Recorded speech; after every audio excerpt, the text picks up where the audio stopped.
Welcome to I Love Literature, and you're listening to An Apology for Idlers by R.L. Stevenson. Now, this is the last part of this essay which I am doing, and I hope you have understood what I have done till now. आप सबको समझ में आया जो अभी तक किया है मैंने.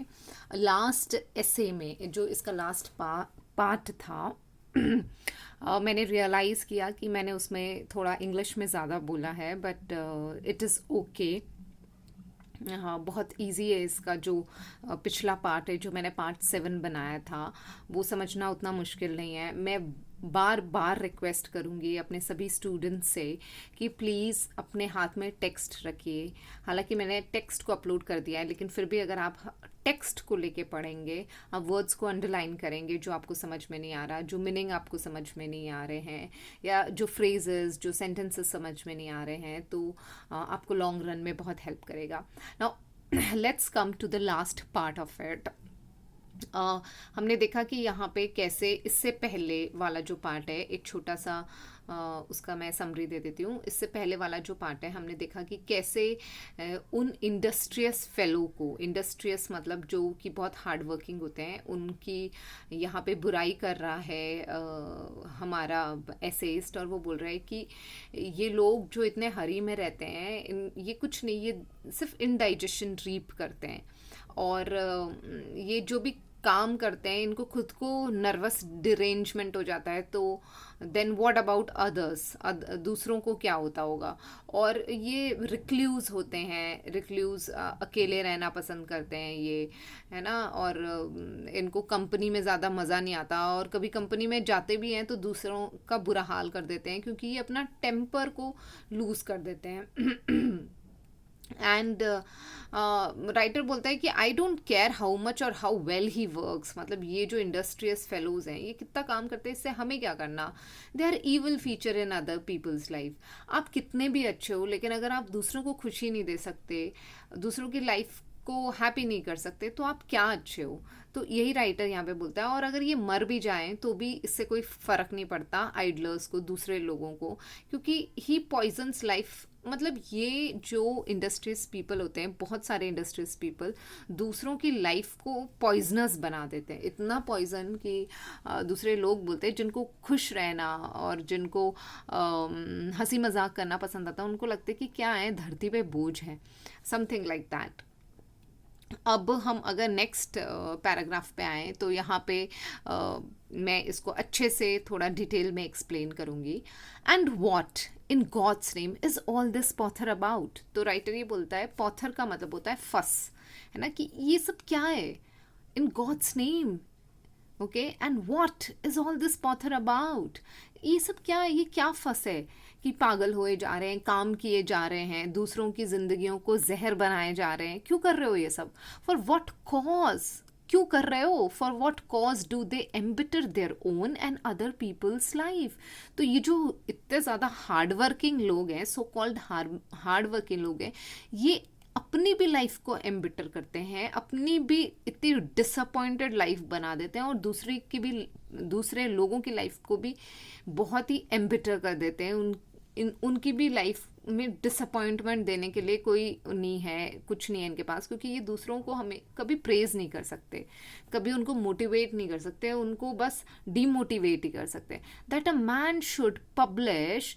तो यहाँ पे राइटर बोलता है that a man should publish 3 or 30 articles a year, that he should finish or not finish his great allegorical picture are question of little interest to the world.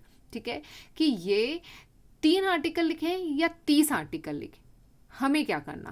That he should finish और not finish his great allegorical picture, है ना. ये जो picture create करने की कोशिश कर रहा है, एलिगोरिकल मतलब उसकी खुद की हार्ड वर्किंग की पिक्चर थ्रू हिज वर्क, ना, हार्ड वर्क वो क्रिएट कर रहा है, उसे हमें क्या करना. ये सब चीज़ें इंपॉर्टेंट नहीं है वर्ल्ड के लिए.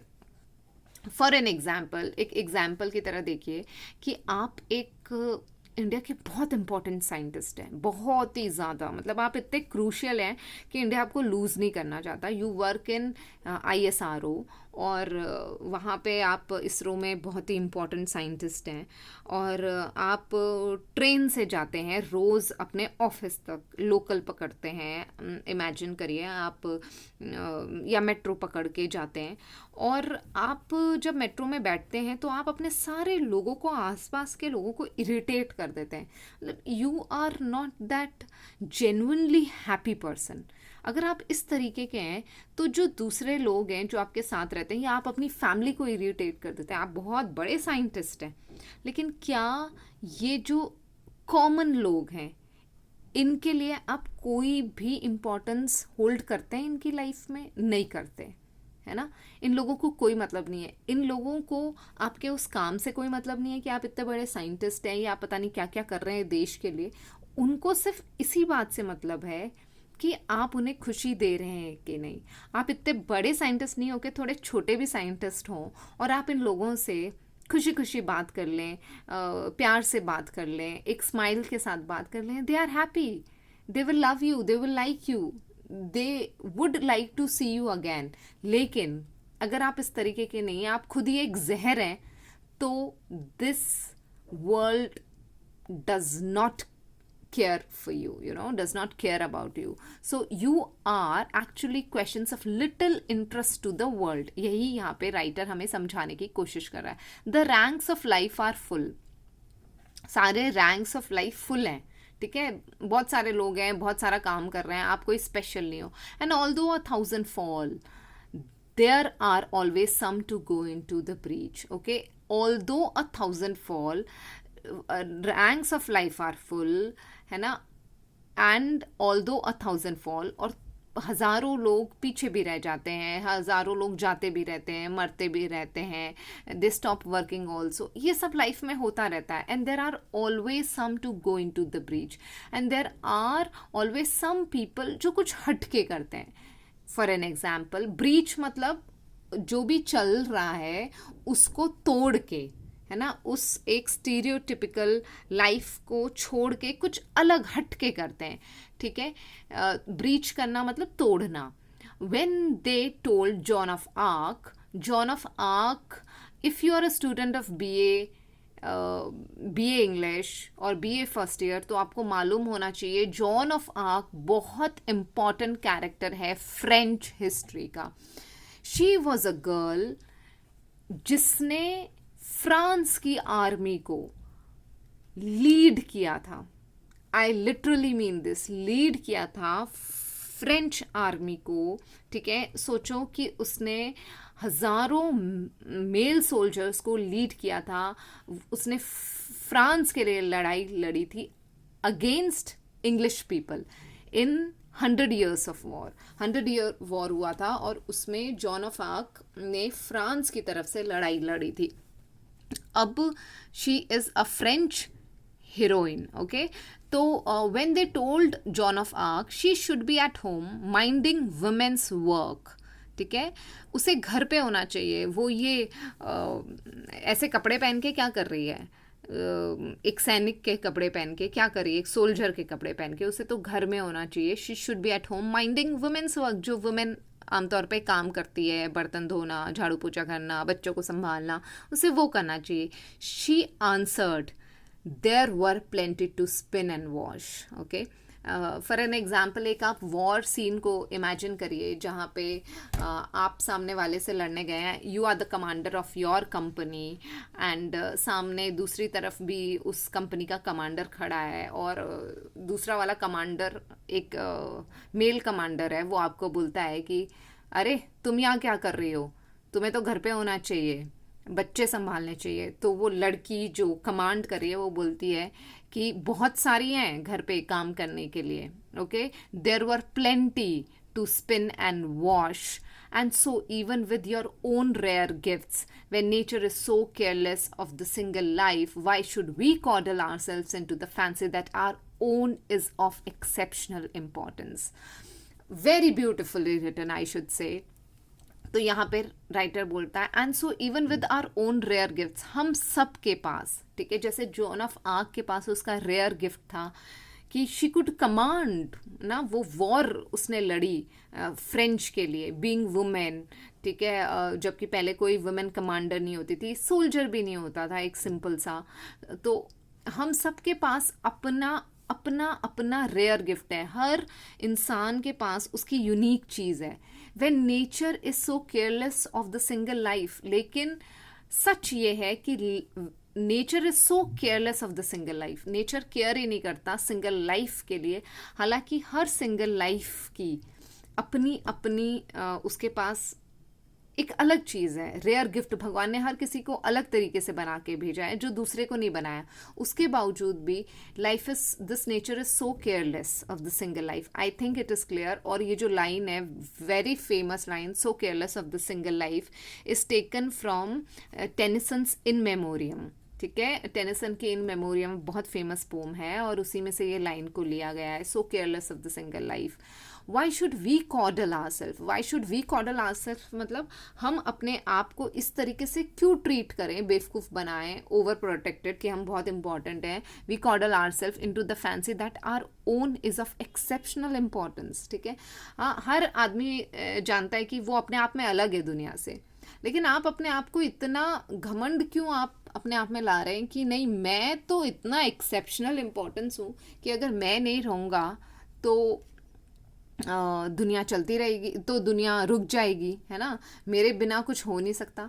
आपके बिना भी ये दुनिया चलती रहेगी। Why? Because nature is so careless of the single life. अगर मैं आपको ये ऐसे नहीं पढ़ा रही हूँ होती तो आप कहीं और से पढ़ लेते, कहीं से भी पढ़ लेते हैं, मार्क्स थोड़े कम आ जाते, या फिर समझ में नहीं आता तो ठीक है समरी पढ़ के काम चला लेते।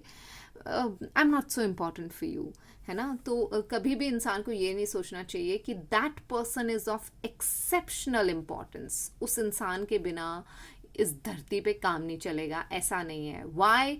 Because nature is so careless of the single life. तो ये जो इंडस्ट्रियस पीपल हैं जो हमने ऊपर देखा, जो अपने आप को पता नहीं क्या समझते हैं, जिनको लगता है कि वही सब कुछ है, ये एक्चुअली एक भ्रम में जी रहे हैं, ठीक है।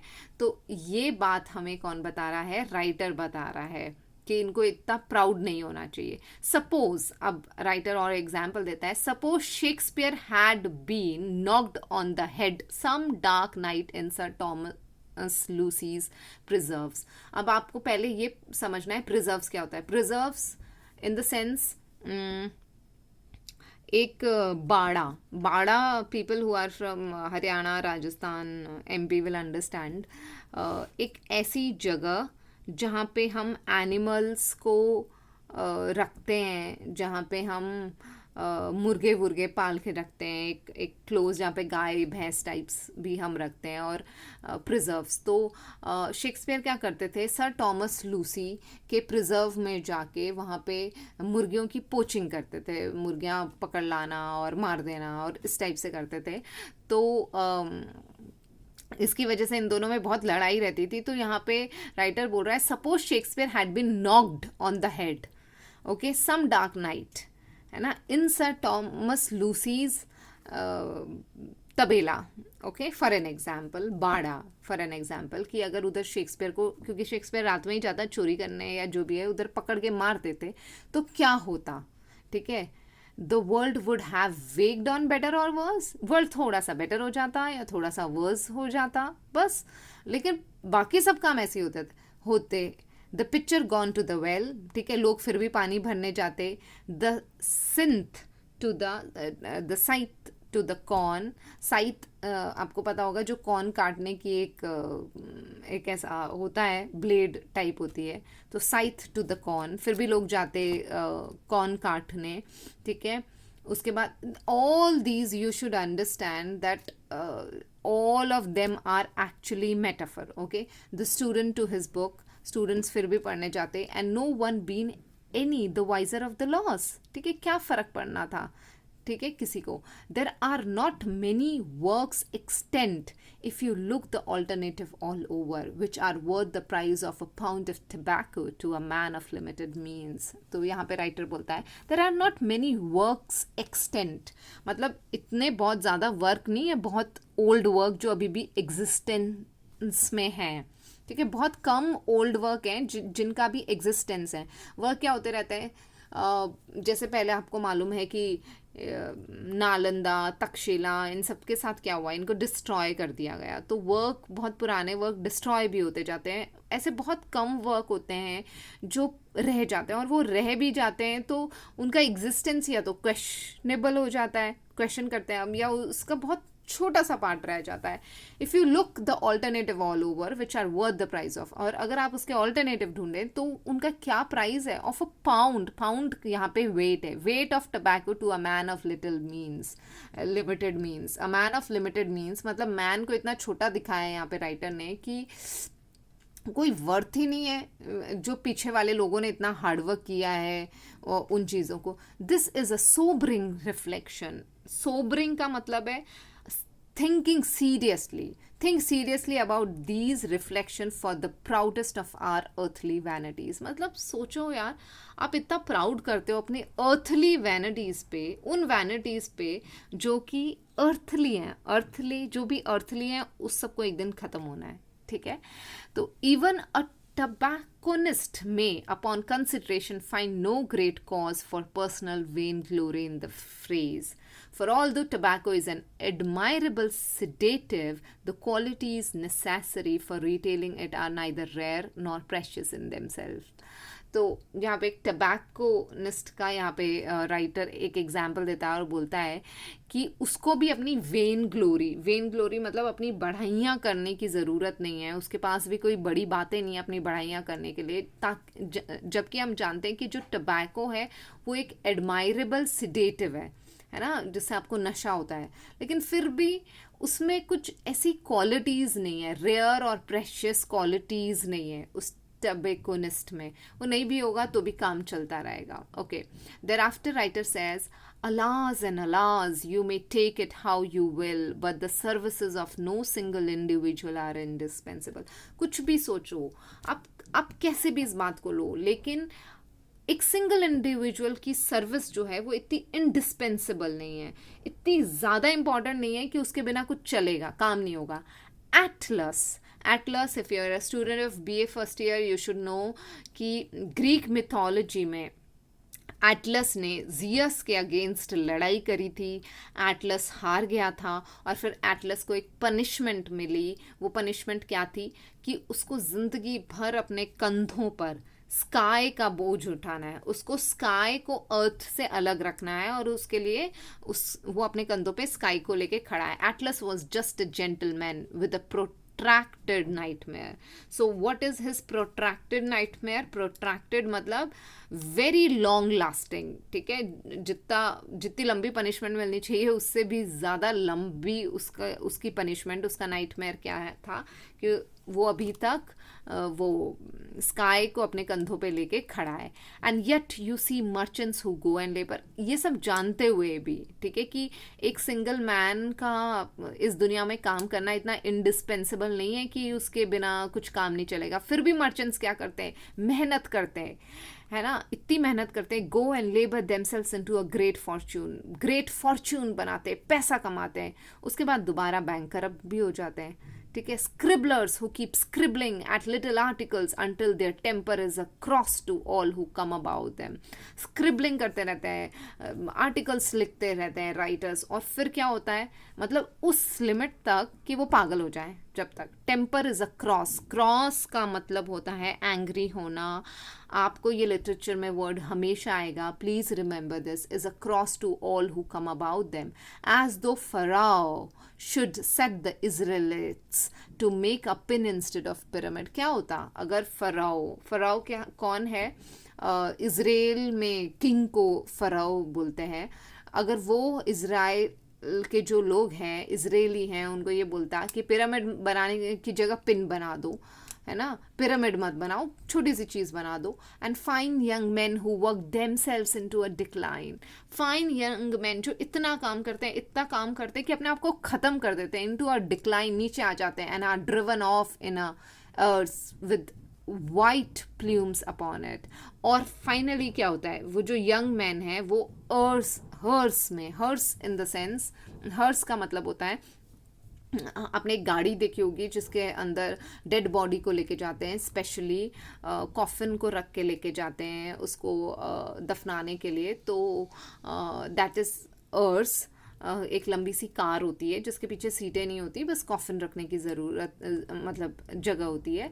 तो यहाँ पे राइटर बोलता है कि यंग मैन जो इतना काम करके, इतना काम कर करके अपने आप को ख़त्म कर देते हैं कि लास्ट में उनको क्या मिलता है, they are driven off in a hearse. Last में तो मरना ही है ना, अर्स में जाते हैं with white plumes upon it. White plumes का मतलब है कि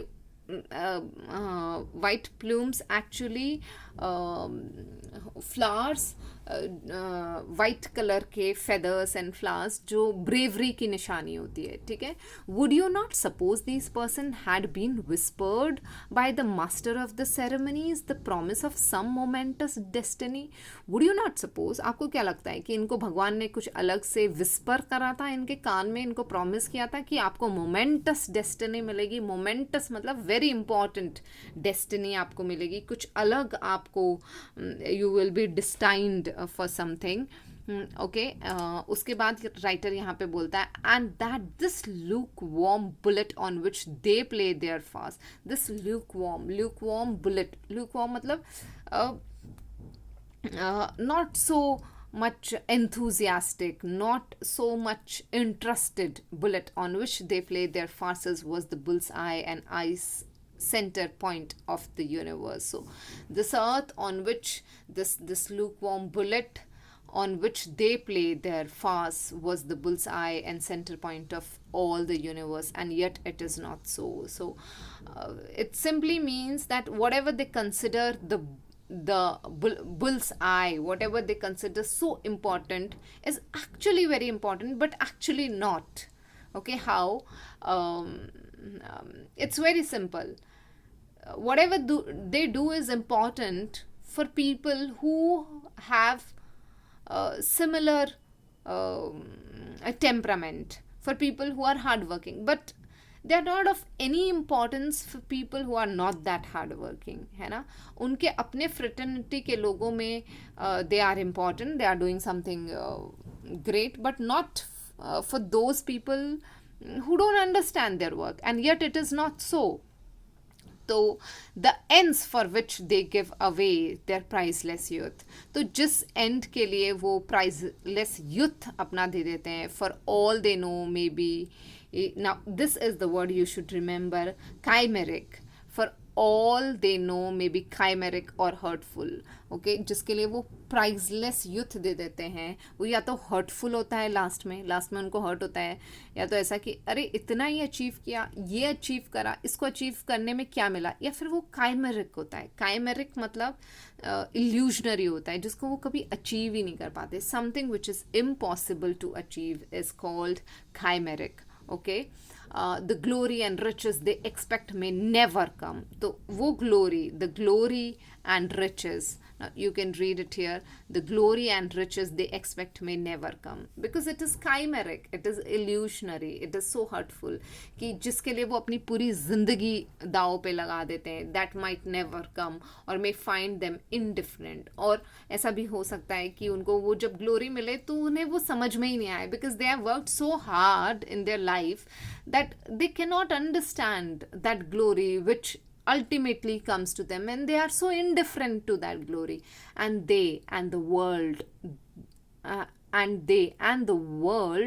they inhabit are so inconsiderable that the mind freezes at the thought. So the world, actually they and the world they inhabit, ठीक है, इस यूनिवर्स के अंदर वो खुद और जिस वर्ल्ड में वो रहते हैं, जिस दुनिया में वो रहते हैं, आर सो इनकंसीडरेबल.